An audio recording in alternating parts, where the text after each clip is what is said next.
sebagian besar entrepreneur gitu ya. Jadi masalah itu harus dilihat menjadi peluang. Jadi pandemi ini kan sebagian besar melihatnya sebagai masalah gitu ya. Mungkin bagi orang ya, tapi kalau seorang entrepreneur, kalau bagi saya gitu, seorang entrepreneur itu justru ada peluang, potensi gitu yang kemudian bisa kita optimalkan gitu.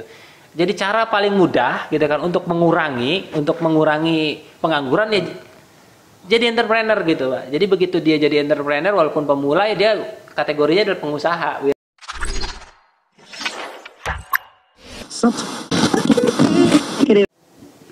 Assalamualaikum warahmatullahi wabarakatuh. Bertemu lagi dengan saya Yadi Jaya Santika dalam podcast Kabar Banten.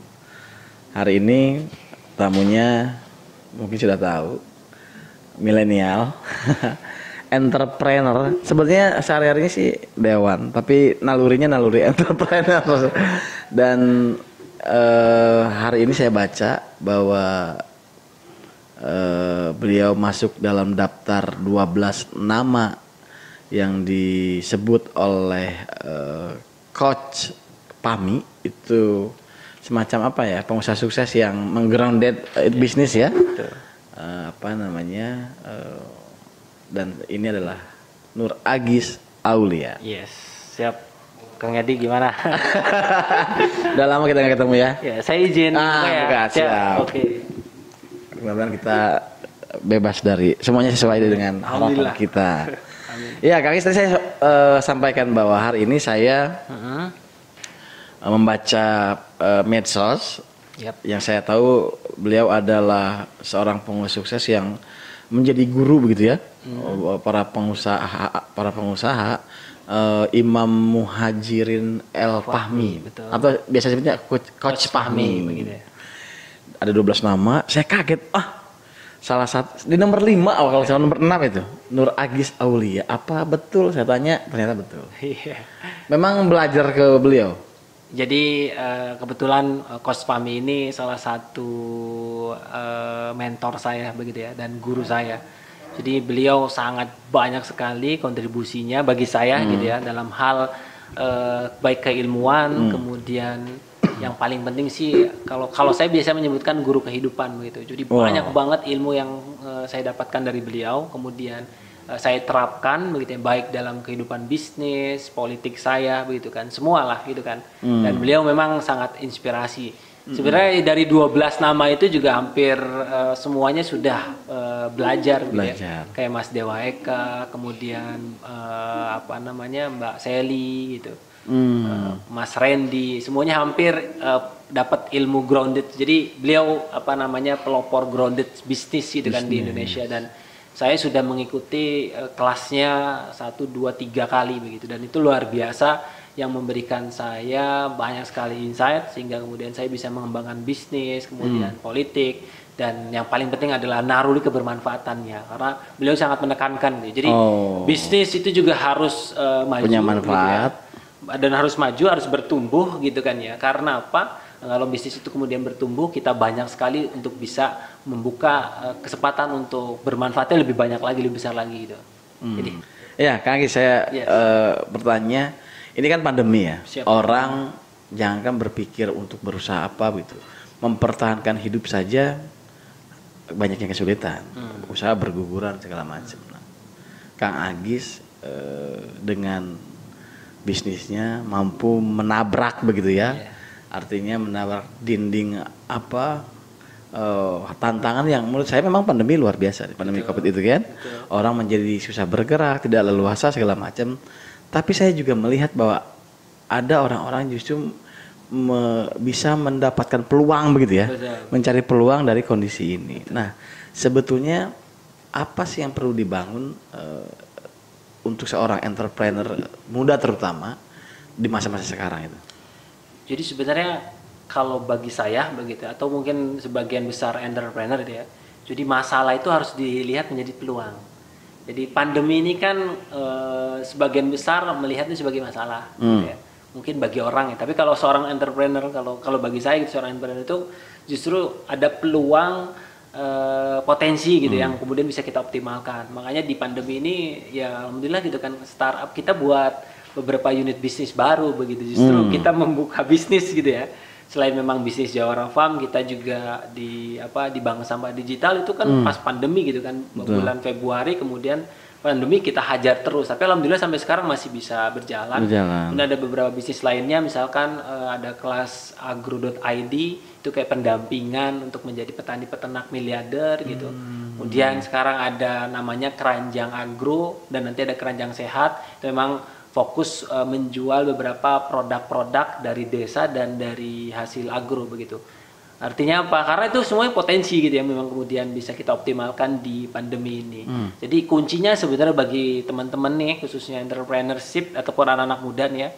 Jadi kalau misalkan teman-teman kemudian melihat masalah itu sebagai peluang, itu berarti sudah bisa melihat sisi positif lain yang bisa dikembangkan gitu. Nah, jadi makanya saya senang gitu kan, semakin banyak masalah berarti semakin banyak peluang. Dan bisnis yang kontinuitasnya keberlanjutannya sangat istilahnya panjang. Ya, karena memang dia berangkat dari masalah. Dari masalah itu kebutuhan. Misalkan kayak macet itu kan masalah begitu ya. Adanya Gojek, solusi kemudian bisa ini kan. Banyak hal gitu yang kemudian semuanya berangkat dari masalah, dan itu bisa berlanjut lebih lama gitu. Artinya kalau kejepit itu harus makin kreatif gitu ya. Betul. Biar nggak kejepit bener. Tapi memang yang penting sebenarnya karena memang pengalaman gitu. Nah, pengalaman saya di Jawara Farm itu dalam merintis usaha itu sedikit memberikan istilahnya inspirasi gitu bagi saya ketika kemudian saya menghadapi situasi-situasi yang sangat berat gitu, situasi sangat istilahnya kepepet gitu kan, yang kemudian saya harus berpikir kreatif, dan ini kemudian bisa menjadi kan peluang yang bisa saya optimalkan begitu kan. Jadi akhirnya kita kepepet ini, wah kita harus ini segala macam, akhirnya nemu gitu kan. Nah, ini sudah terbiasa gitu selama beberapa lama, jadi pengalaman juga sangat mempengaruhi bagaimana kemudian kita cara bersikap ataupun cara kita untuk memutuskan sebuah, ya memang harus diputuskan gitu kan untuk kemudian ini.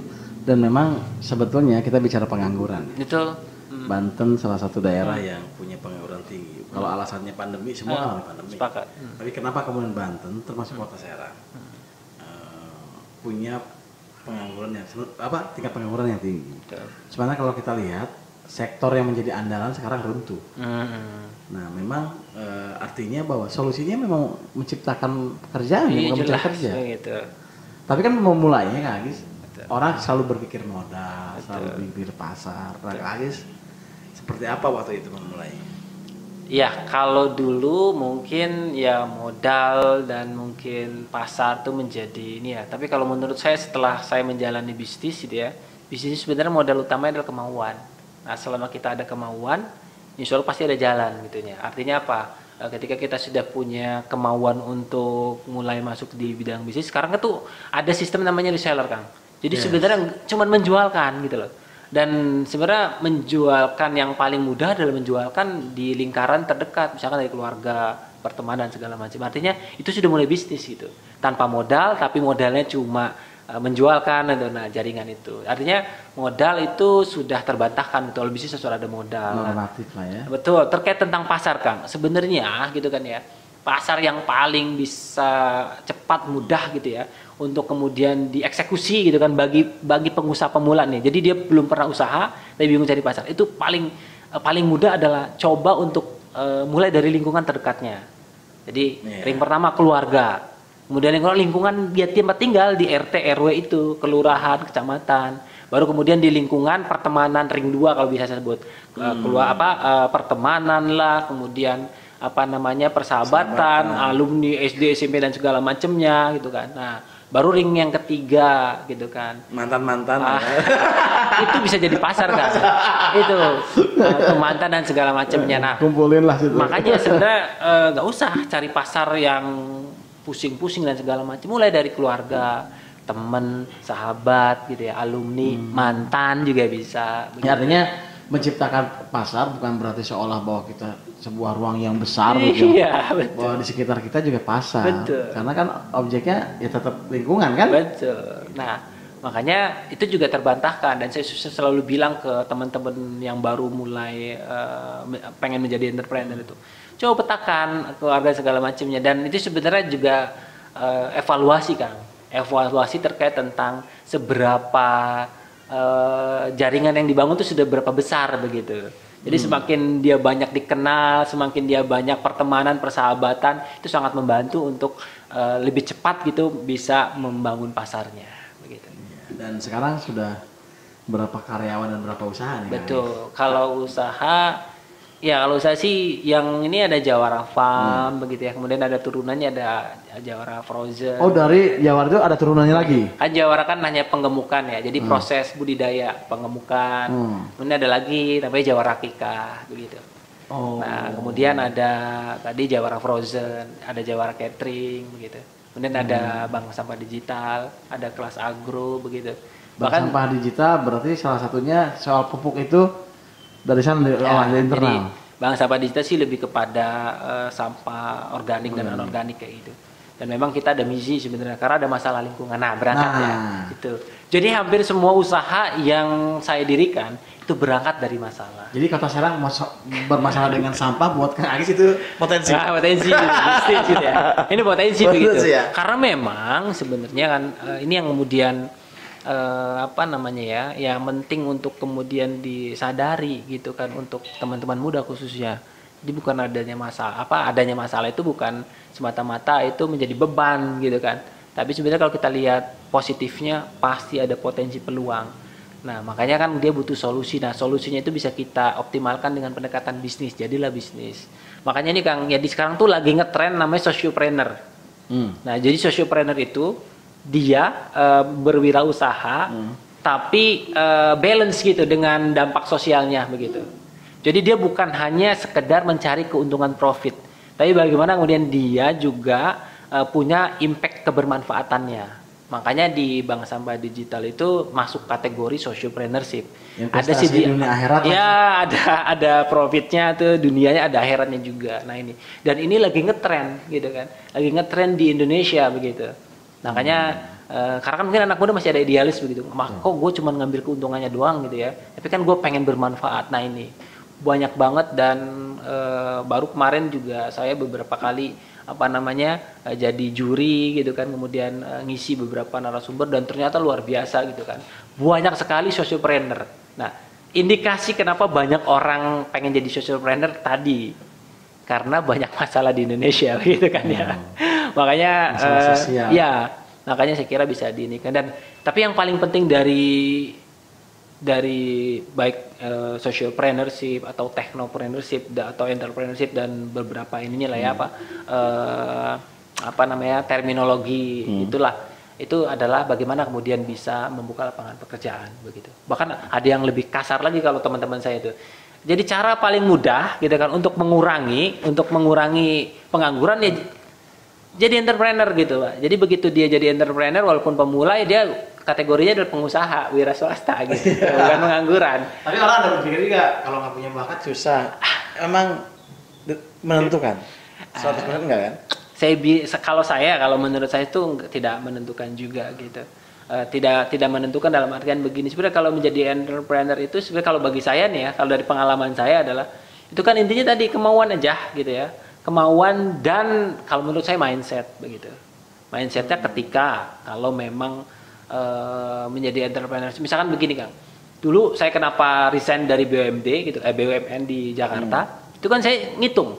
Saya jadi pekerja BUMN gitu kan ya. Ketakar lah gajinya berapa. Kalau saya mau punya rumah yang harganya 300 juta, butuh berapa tahun gitu kan. Gaji yang saya kumpulkan, apalagi punya mobil dan segala macam. Artinya tidak memungkinkan begitu kemudian saya bisa banyak hartanya sehingga kebermanfaatan lebih banyak lagi gitu tuh. Akhirnya apa? Oh, ternyata sebenarnya ketika kita pengen bener-bener ya pengen sebulan tuh dapat 100 juta ataupun 1 miliar, ya nggak mungkin bisa didapatkan ketika kita jadi karyawan. Tuh. Hanya bisa didapatkan menjadi seorang entrepreneur ketika pengen sebulan dapat 1 miliar begitu. Nah, dari situ akhirnya saya nggak punya pengalaman, punya segala macam, nggak punya bakat, akhirnya kemudian memaksakan. Artinya nggak ini juga gitu kan. Karena itu aja, jadi kemauannya. Dan paling penting adalah kalau saya sebut ininya strong why. Jadi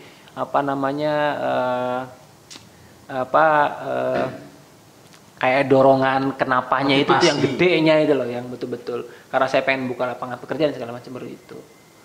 Jadi bakat saya kira enggak inilah gitu kan. Ya, punya bakat juga kalau males? Nah itu juga kalau punya bakat kalau nggak ada kemauan. Nah makanya kan intinya kemauan.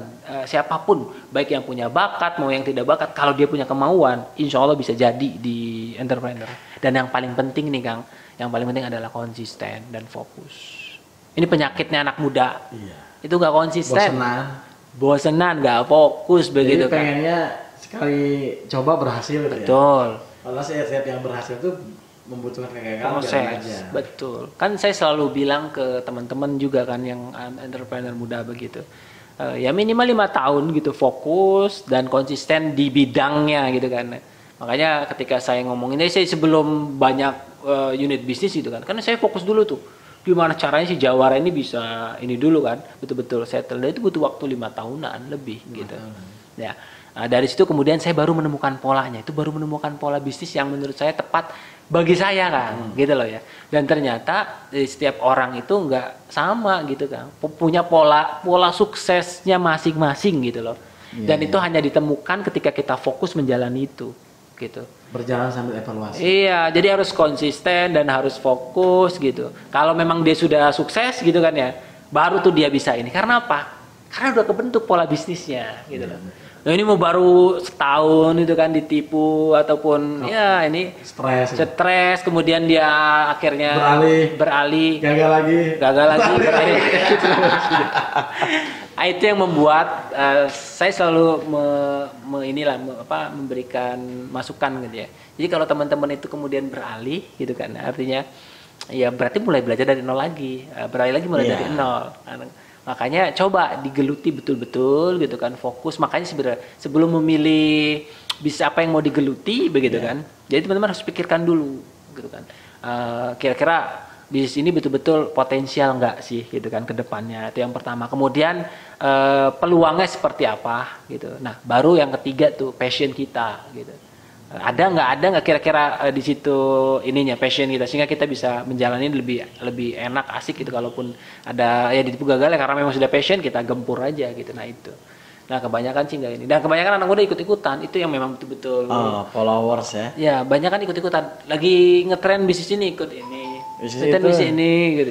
Nggak ada identitas. Betul. Sehingga mereka akhirnya inilah ya tidak menemukan pola suksesnya. Jadi kalau tidak menemukan pola suksesnya, mau bisnis sama segala beda. Kayak saya nih, mungkin banyak orang yang nggak tahu gitu ya. Kenapa kemudian saya bisa terpilih menjadi anggota DPRD? Sebenarnya pola sukses saya di bisnis, sebenarnya ini strategi saya kampanye gitu kan. Bagaimana saya menghitung, bagaimana saya kemudian merekrut dan segala macam. Ini kayak bisnis aja begitu. Makanya temukan dulu masing-masing nih pola suksesnya, sehingga ini bisa kemudian diduplikasi, kemudian bisa dioptimalkan. Nah, berarti sekarang konstituennya bisa berdampak bisnis ya? Betul.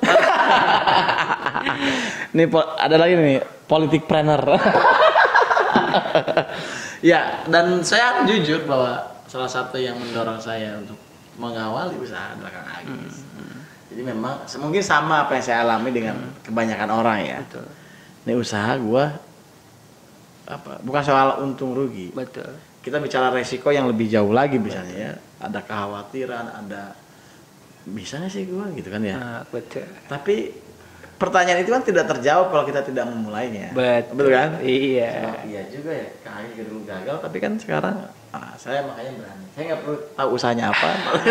Nanti aja brosurnya saya kirim. Nah itu boleh. Nah itu maksudnya guys, bahwa memulai mungkin kayak belajar motor ya. Sudah belajar, sudah dengan didamping orang, keluar SIM, nggak punya keberanian bawa motor sendiri. Begitu kali ya? Betul. Jadi memang begini, Kang Yadi. Kalau saya selalu sharing itu kan ada 5 hal yang penting dipersiapkan bagi orang yang mau masuk menjadi seorang entrepreneur gitu ya. Baik dia pemula dan segala macam. Dan yang paling pertama adalah mentality atau mental begitu ya. Dan makanya sebenarnya saya selalu bilang, Kang, gimana sih Kang cara membentuk mental? Ya selain memang ikut kelas gitu ya, ikut kelas-kelas entrepreneurship, karena itu kan membangun tuh mental banget ya. Itu penting juga ya? Betul, penting juga, karena itu kan membangun mental kita. Oh iya ini segala macam. Dan yang paling penting adalah take action. Take action ini apa? Membangun mental, jualan. Jadi kalau orang itu jualan tuh kan mereka minimal gini, merasakan gimana ketika tidak laku, ditolak dan segala macam. Itu sebenarnya jamu itu sebagai entrepreneur. sehingga mereka akan terbiasa. Oh, akan main walaupun ini kalau begini nggak ada yang beli. Oh, coba betul. Dan nanti ngerasain gimana caranya udah panjang lebar ngejelasin nggak jadi beli gitu kan ya. Udah betul-betul positif segala tiba-tiba di cancel. Itu kan ngerasain gimana. Nah, itu sebenarnya Kang latihan mentality. Sehingga itu menjadi terbiasa dan itu. Jadi itu yang pertama tuh. Kemudian yang kedua Kang memang semua butuh ilmu gitu ya, betul ilmu begitu kan, dan paling penting sih pengalaman. Makanya yang kedua kita harus punya ilmu dan pengalaman kan. Makanya ilmu dan pengalaman ini sebenarnya bisa teman-teman dapatkan yang anak muda dapetin dengan magang gitu. Iya benar. Atau magang. Artinya dengan era teknologi sekarang, perkembangan yang luar biasa, sebetulnya pengangguran tidak perlu menjadi persoalan ya. Betul. Kalau kemudian ya tadi tuh semua berpikir kreatif lah gitu ya. Betul. Sebenarnya begini Kang, kalau betul ya di pandemi ini ya, kayaknya saya selalu dorong begitu untuk saya bilang lebih baik anggarannya daripada pembangunan segala macam begitu ya, fokus ke pengembangan ekonomi. Kenapa gitu? Gampang sebenarnya kalau saya begitu kan, tinggal di list di Kota Serang ini. Pengusaha semuanya dikumpulkan, teks, didata semuanya. Sekarang ini posisinya gitu kan, biasanya seperti apa, berapa karyawan yang masuk ke situ gitu kan. Itu kira-kira supaya merekrut karyawan jauh lebih besar lagi dibantu apa gitu kan, disupport apa. Kalau begitu nanti kepala daerahnya harus kita pilih entrepreneur. Karena kalau nggak punya jiwa entrepreneur nggak bakal kepikiran. Pasti, makanya ini yang memang ini. Makanya kan saya juga concern ya. Concern untuk mengoptimalkan potensi-potensi yang ada di Kota Serang untuk menjadi sumber pemasukan. Makanya ini sudah saya usul. Ya sekarang kemarin Perumdam, alhamdulillah gitu kan, Kota Serang punya perusahaan air minum bersih. Karena ini masa depan banget. Kedua agro, nanti BMD agro gitu kan ya, sehingga potensi pertanian lahan-lahan itu bisa dioptimalkan. Ketiga gitu kan yang kita akan dorong nanti di tahun depan begitu, pasar. Daripada pasar dikelola dengan semrawut dengan pihak ketiga yang macam-macam dan segala macam, sehingga banyak yang mangkrak, lebih baik dikelola secara profesional gitu. Nah kemudian yang keempat nanti mungkin di Kota Serang sih harus ada BPR atau bank syariah atau apalah, memang untuk sumber keuangannya begitu. BPR ya. Ini akan coba memperkuat gitu dalam hal tadi optimalisasi potensi yang ada, kemudian bisa menarik banyak orang. Dan yang paling penting adalah peningkatan PAD gitu. Makanya kalau kita kan kadang miris gitu ya ampun gitu kan, modal kalau bahasa saya kan 1,2 T ininya ya, 1,2 T APBD-nya ya, cuman dapat duit PAD-nya 200 miliar begitu kan. Kalau 1,2 T dijadikan ini bisa kita kan. Walaupun memang kan tidak semuanya untuk itu ya, harus ada ini dan segala macam. Enggak, maksud saya harusnya itu bisa kalau seorang pengusaha kan ya harusnya dioptimalkan untuk peningkatan pelayanan dan segala macam. Ini mau pelayanan nggak naik-naik gitu kan ya. Kemudian pengangguran ini pendampaknya juga nggak kerasa dan segala macam gitu kan. Tahu dengar masker aja dikorupsi. Ayo ini jangan jadi repot. Nah itu Kang, memang ini PR besar lah, dan saya yakin sebenarnya sekarang banyak juga anak-anak muda, pengusaha-pengusaha muda juga sudah mulai care politik begitu kan. Artinya ayo daripada nanti ini ya kita bareng-bareng, kalau memang kita semakin kuat di parlemen, saya kira kita bisa eksekusi. Jalur politik bisa digunakan untuk sebagai pembangunan ekonomi. Betul. Artinya kalau di tangan yang orang yang sana. Nah, nanti ada Kang Agis berikutnya lah. Amin. Ada regenerasinya. Makanya ya alhamdulillah lah Kota Serang nih akan bisa cek gitu ya. Kayaknya dari saya kurang begitu ngecek ya, 8 kabupaten kota gitu yang kemudian menyiapkan dana stimulus yang APBD kota ya, Kota Serang tuh hampir 10.200 untuk pelaku UMKM dapat stimulus Kang, yang mikro. Betul. Coba cek Kabupaten Serang kagak ada, iri itu dia gitu kan. Saya ketemu sama kabitnya begitu kan ya. Kota Serang mau UMKM-nya kok dapat gitu kan dari Serang ya. Bukan anggaran provinsi ataupun pusat ya kan, udah ada tuh program dari Presiden segala macam. Ini dari kotanya gitu. Artinya apa? Berarti paham begitu tuh si ya DPRD-nya gitu, bahwasanya ini perlu dibantu dan ada dana gitu. Dan itu dikawal makanya. Ya jelas itu paling utama. Kan ketika saya pandemi saya tahu nih sekolah tutup. Yes. Dan memang kebanyakan sekolah itu kan ada tuh pedagangnya ya. Kalau mereka kan golongannya mikro ya, kecil ya. mikro, makanya baru kita inikan. Dan paling penting adalah kemungkinan besar mereka habis semua modalnya, dan paling realistis setelah bantu dengan modal begitu. Makanya kemudian kita advokasi dan segala macam, ya alhamdulillah begitu ya. Ya alhamdulillah kita bisa realisasikan beberapa program buat UMKM. Makanya teman-teman kabupaten iri gitu kan, Kabupaten Serang. Oh nggak ada yang memperjuangkan kita di segala macam gitu.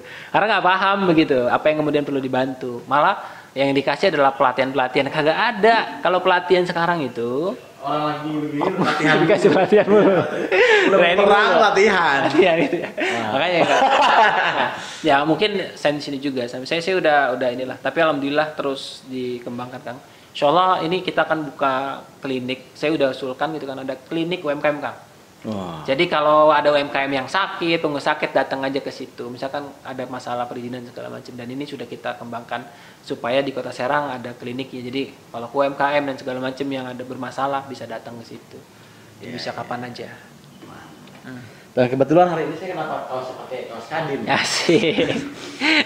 saya mantan pengurus makanya punya kaos Kadin. Enggak, saya mau bilang aja. Sekarang berarti nggak jadi pengurus? Nggak jadi pengurus saya. Jadi maksud saya gini, praktisi lah, coba jadi praktisi.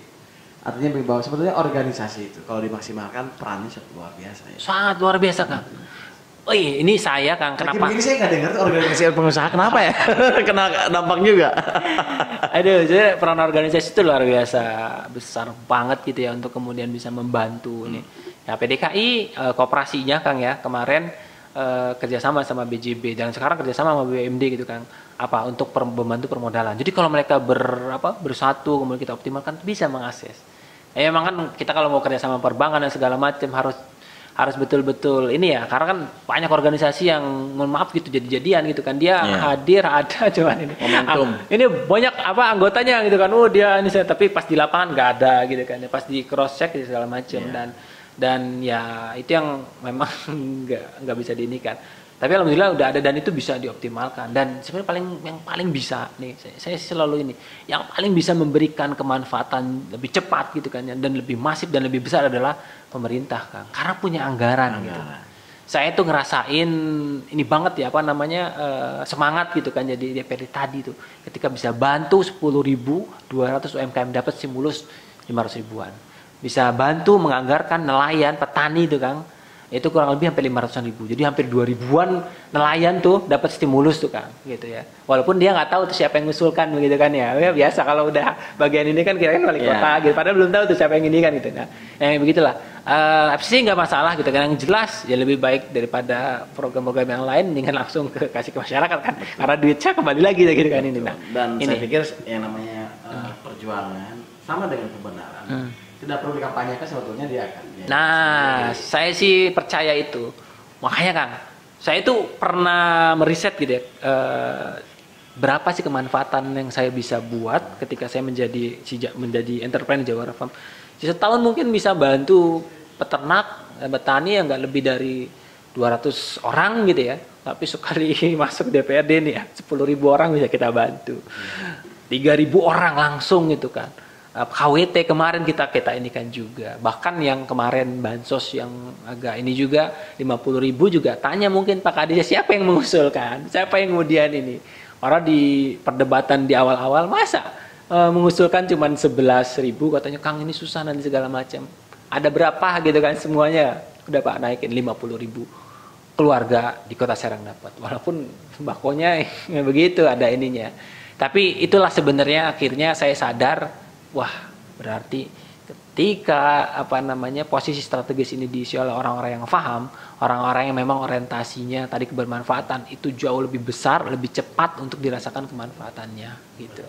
Dan kita bisa melihat mana program yang dibutuhkan atau hanya sekedar merealisasikan anggaran. Ini kan kebermanfaatannya tadi. Nah, pertanyaan terakhir mungkin.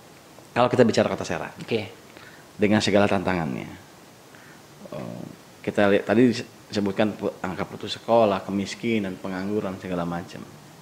Nah, bagaimana kalau saya melihat bahwa entrepreneur ini menjanjikan ya buat ke depan ya, bukan hanya masa pandemi, tapi kalau lihat perkembangan sekarang yang serba digital segala macam, nah berarti kan butuh menggelorakan ya entrepreneurship ke anak-anak muda.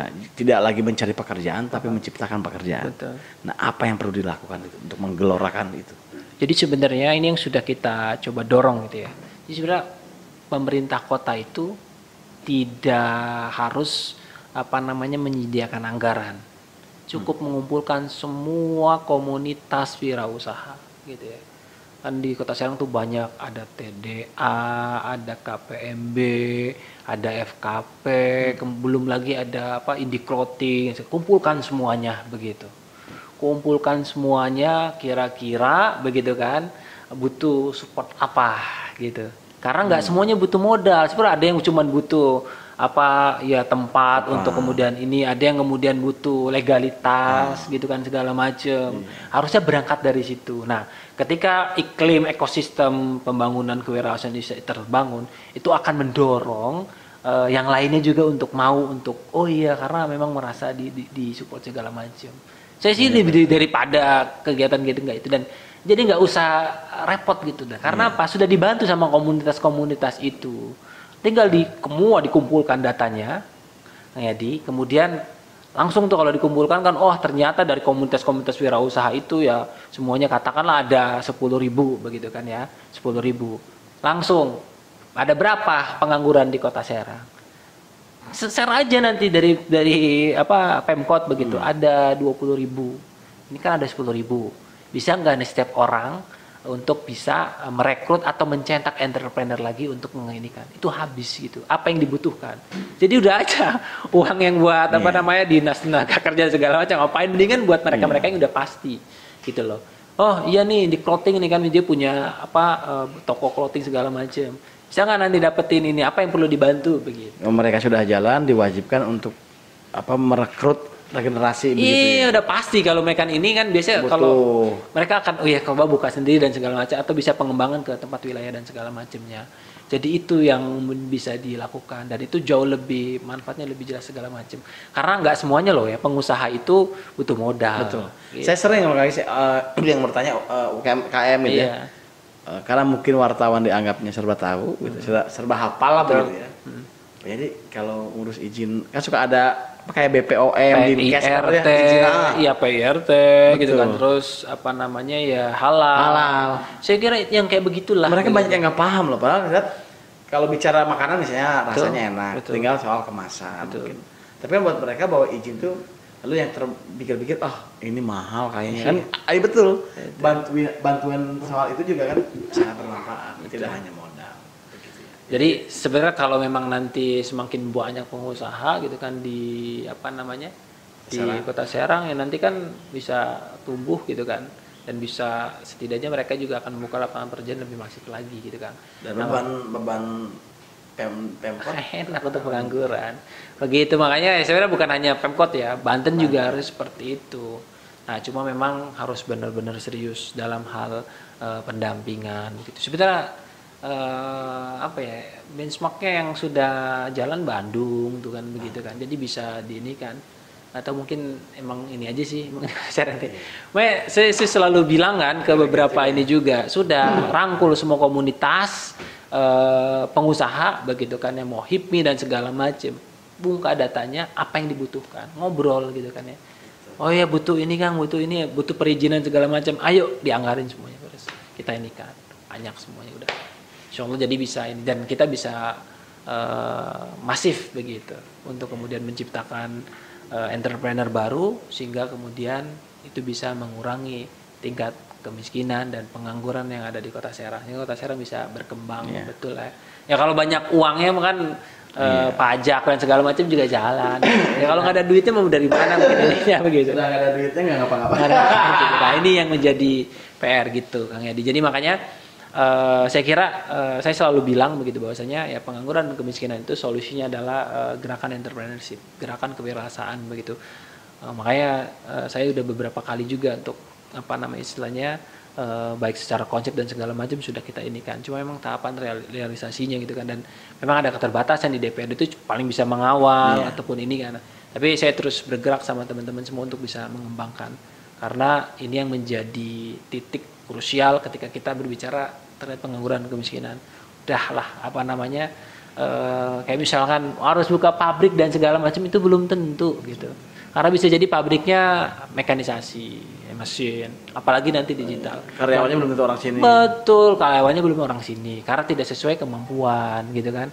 Karena kayak di Cilegon juga kan banyak teman-teman. Saya juga kan sering nanya, ini kenapa kok banyaknya dari luar? Karena tadi kemampuannya dan segala macam. Perusahaan tidak bisa karena merekrut karena kasihan gitu ya. Nah, iya nanti rugi perusahaannya, bangkrut, nggak bisa bayar pajak lagi, berat.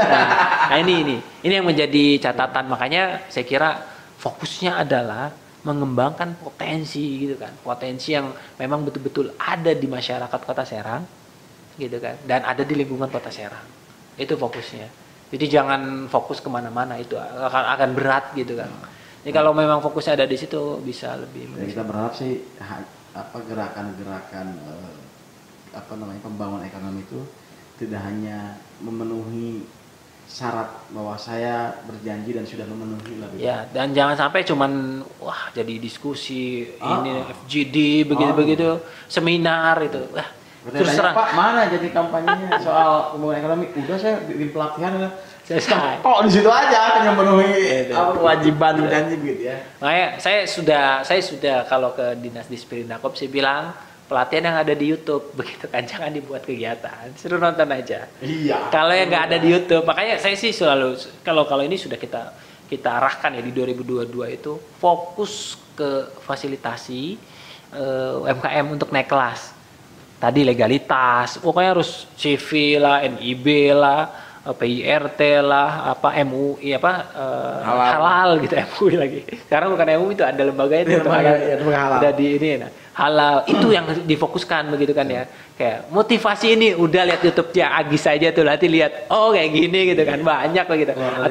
Atau lagi iya, nanti lihat YouTube-nya ini Kabar Banten aja tentang motivasi tips begitu. Buka podcast sama itu ada. Jadi yang kayak seperti itu tuh sudah harusnya nggak jadi program yang rutinitas. Digital udah banyak pilihan soal opsi-opsi itu. Nah, digital Kang nih ya, kita mau sukses bisnis di YouTube, sukses bisnis di Facebook, akan cuma tinggal nulis aja di YouTube itu banyak gitu. Kita sedang melakukan itu. Nah, namanya content creator. Nah itu makanya sebenarnya kan udah ada tuh. Jadi ngapain gitu dijadikan buat pelatihan? Makanya fokus mana yang tidak ada di YouTube gitu ya. Nah, gitu. Ya ini bisa kita optimalkan. Kita sedang menciptakan pemuda milenial kreatif. Betul. Nah saya kira perannya Kabar Banten juga ini penting gitu. Amin. Untuk mensupport lahirnya para entrepreneur gitu kan, untuk kemudian bisa menjadi menjadi penggerak untuk ekonomi di daerahnya. Makanya diberi ruang kan pengusaha-pengusaha muda tuh untuk kemudian dia bisa bercerita, bisa sharing, dan semoga mungkin ini menjadi kalau dalam ini kan inspirasi gitu bagi teman-teman yang lain begitu. Nanti saya siap lah nanti teman-teman saya untuk teman-teman kirim semuanya begitu yang Cilegon dan segala macam. Betul itu. Dan kita berharap saya juga ingin kita akan bantu menggelorakan dari entrepreneurship sebagai bagian solusi dari menghadapi situasi sekarang. Betul. Gitu ya. Jadi orang kalau sudah terjepit harus mulai berpikir kreatif. Betul. Bahkan sebelum terjepit harus sudah kreatif gitu ya.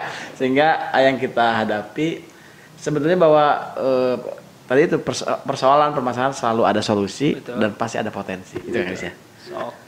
Ini jadi inilah. Dan saya sudah coba soalnya, sudah mencoba berkat Kang Agis, saya berani dan ya kita lihat lah mudah-mudahan intinya itu niatnya memberdayakan pikiran dan orang sekitar lah. Saya sih itu. Kalau nggak manfaat, nggak dapat untung, intinya bermanfaat untuk sekitar. Iya. Gitu kan? Ya, insya Allah kalau dulu saya memilih bidang agro begitu kan ya, apalagi bisnisnya melihara peternakan begitu kan ya. Jadi ketika saya rugi begitu ya, karena kambing ini kan sebenarnya ada di Al-Quran gitu kan. Jadi saya coba untuk mengaplikasikan apa yang ada di Al-Quran gitu kan. Jadi kemudian kalau gagal segala macam, yang penting saya sudah mencoba aktualisasi, aplikasikan yang ada di Al-Quran. Jadi insya Allah dapat amal jariah. Amin ya Allah. Apalagi kalau untuk kebaikan itu sudah pastilah akan ada gitu kan. Walaupun mungkin nggak bisa dibalas sekarang, atau mungkin di 1 bulan, 2 bulan, 1 tahun, bahkan mungkin di akhirat baru bisa dibalas. Ya, investasi akhirat ya. Insya Allah. Betul. Dan ini luar biasa perbincangannya. Saya makin semangat mau usaha. Walaupun bukan milenial lah, tapi udah nggak terlambat kan ya. Betul. Nah mungkin terakhir kan, Boleh. ada 5 tips gitu ya. Tadi Boleh. kan saya baru di 2 tuh ya. Boleh. Jadi teman-teman semuanya kalau memang mulai wirausaha, yang pertama adalah bangun mentality. Nah bangun mentality itu teman-teman bisa gabung ke komunitas gitu ya. Sehingga kemudian teman-teman terbangun tuh ininya. Membuka wawasan. Komunitas wirausaha begitu, betul-betul gitu ya. Kemudian bangun mentality itu juga bisa dengan jualan gitu ya. Ayo jualan supaya lebih terlatih gitu kan ininya. Kemudian bisa cari, biasanya ikutan-ikutan yang memang lebih kepada pembangunan mental gitu kan, kayak motivasi dan segala macam. Nah itu, jadi kalau mentalitinya sudah terbangun begitu ya, itu akan munculkan kemauan yang keras untuk kemudian bisa berusaha. Kemudian yang kedua selain mentality adalah bagaimana kemudian kita punya ilmu dan pengalaman. Teman-teman bisa magang, teman-teman bisa menjadi reseller dulu, jualin dulu dan segala macam, sehingga punya pengalaman tuh. Nah kalau udah punya pengalaman, sudah punya macam-macam ilmu, itu baru kalau mau produksi silakan. Itu yang kedua. Nah kemudian yang ketiga teman-teman semua ya, harus betul-betul belajar baik ilmu teknisnya gitu kan. Ilmu teknisnya itu betul-betul harus dipelajarin gitu. Misalkan tentang keuangan, tentang lain-lainnya lah berkaitan dengan bisnis marketing, selling dan segala macam. Itu penting dipelajarin. Kemudian yang keempat nih, harus punya mentor. Gitu. Jadi harus cari mentor. Nah, dari mentornya juga harus yang punya pengalaman yang sama gitu. Jangan mentor yang dia juga nggak pernah melakukan itu. Nanti tersesat kan. Dia harus punya pengalaman itu. Nah, yang terakhir baru action. Yang kelima adalah action. Jadi take action. Jadi harus mentalitinya dibangun, ilmu dan pengalamannya dibangun, ilmu teknis bisnisnya juga dipelajarin dengan betul-betul, punya mentor, dan yang terakhir adalah harus aksi gitu ya. Jadi kalau bahasanya saya itu sedikit merencanakan gitu kan, merencana secukupnya, aksi sebanyak-banyaknya. Jadi jangan dibalik Kang. Iya. Merencanakan sebanyak-banyaknya, aksinya secukupnya. Jadi jadinya di kertas doang kalau gitu. Makanya cukup merencanakan secukupnya, aksi sebanyak-banyaknya. Ini menjadi. Dicatat tuh 5 tips yang nggak pernah dikeluarin ya di sini ya. Ya belum pernah. Jadi 5 tips sukses di masa pandemi. Sukses berusaha lah gitu ya. Dan kita berharap tentu ini menjadi sebetulnya masa pandemi mampu menempa kita secara mental kuat menghadapi situasi yang sulit begitu ya. Betul. Keluar dari masa yang sulit kemudian ke yang menuju kegemilangan. Betul. Kang Agis, makasih banyak. Siap Kang Yadi. Saya sangat senang lah. Saya juga senang dapat tips. Dapat ilmu, dapat motivasi. Ya memang semua orang sekarang terbuka lebar untuk melakukan berwirausaha. Betul. Betul harus punya mentor karena pembalap aja yang sudah jago nyetir harus ada navigator. Nah, sampingnya kan. Kalau enggak bahaya juga. Lepas setir. Baik. Aduh, sebenarnya saya masih banyak tanya karena kita sudah lumayan ini dan Kak Agis juga mungkin karena banyak karyawannya dia harus. Baik, terima kasih banyak. Demikian mudah-mudahan bermanfaat. Wassalamualaikum warahmatullahi wabarakatuh. Waalaikumsalam warahmatullahi wabarakatuh.